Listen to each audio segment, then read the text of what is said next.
to the doctor and I got the bad news that I am sure many of you have. Mr. Dryden, you have cancer. And when I got my breath back, I said, okay, doc, what are we going to do about this?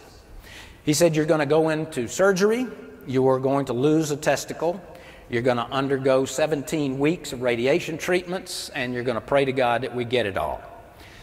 And I said, but that sounds uncomfortable. And we're talking about one of my personal favorite organs here. I don't want to rush into anything, you know, I didn't want to break up the set or anything. Can I just, you know, you get more attached to some organs than others. I mean, so I said, what happens if I just think about this for a while? He said, you'll die. I said, boy, I'm gonna miss you, little buddy. I did not let stress take over the situation. I controlled it from the start. The things that I could do nothing about, that I had to leave over to God and to the amazing wizards in the medical profession, I was happy to hand that to them. Sure, you do your job. Things I could control, I was there, folks. But there was one thing I was thinking, you know, if I'm not doing all I can. They found that laughter and having a good attitude and sense of humor can actually help your body. Well, I'd be the dumbest comedian in the world if I didn't get as many laughs as I could. My doctor asked me if I wanted him to implant a plastic prosthesis so I would look the same. I said, why, Doc? Don't you think my friends will recognize me? Not planning to put a bunch of photos up on Facebook, I can tell you. I got laughs from my radiation mistress. You know, I'm lying buck naked on this glass slab. She's drawing these Navajo rug designs on me, aiming this thermonuclear device at me, tells me it's perfectly safe. And then what does she do? She puts on a lead vest and goes into another room. One day I was having a bad day. I had my head in the bucket. The lady came over and said, Mr. Dryden, how you doing? I said, well, I puked up about everything, but I think I found my class ring. You know, the radiation sterilized me, but I've already had the most beautiful kids in the world, so I got the crop in before I lost the farms. You know. Believe me, guys, all of my bodily functions work just great, no problemo. It's a redundant system. I can see you fine right now, okay?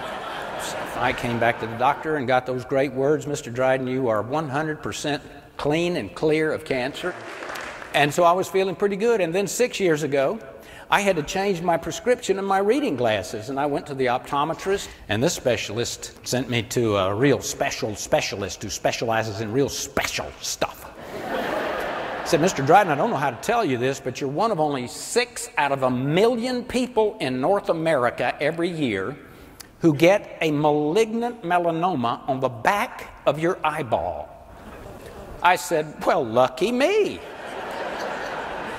I said, gee, Doc, I'm having no luck at all with these round organs. Geez. Only 10 years ago, the only thing we knew to do in a case like this is to pop the eye out. We have learned how to sew a radioactive button on the back of your eyeball and nuke that sucker from behind. I said, sew something on my eyeball, oh goody. You know how they get to the back of your eyeball to work on it?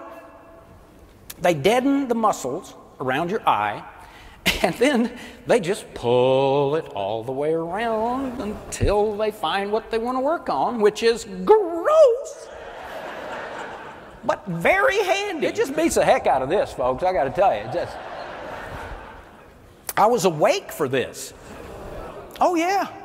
Well, heck, I wanted to keep an eye on him. You know. I was a radioactive man. I could glare a bird's eye frozen dinner into a hot meal. I was a little disappointed that my x-ray vision only seemed to work on the Filipino mailman, but I found if I glared at the dog long enough, it would make her butt itch. I love that. So I said, Doc, what I do for a living is I travel around the country and I meet nice folks and I speak to them. And it occurred to me when I get on that plane next week to Chicago wearing this patch and my favorite maroon jogging suit that's so comfy when I fly, I'm going to be a one-eyed, one-orbed flying purple people meter. And he was too young to get it. Gee, you're a professional comedian. I thought you could do better than that. And I said, well, come on, Doc, you got to give me a break because you know my history. And by now, as you know, I'm half blind and half nuts, so give me a break for crying out loud. And he gave me an extra sucker for that one, so thank you very much for having me.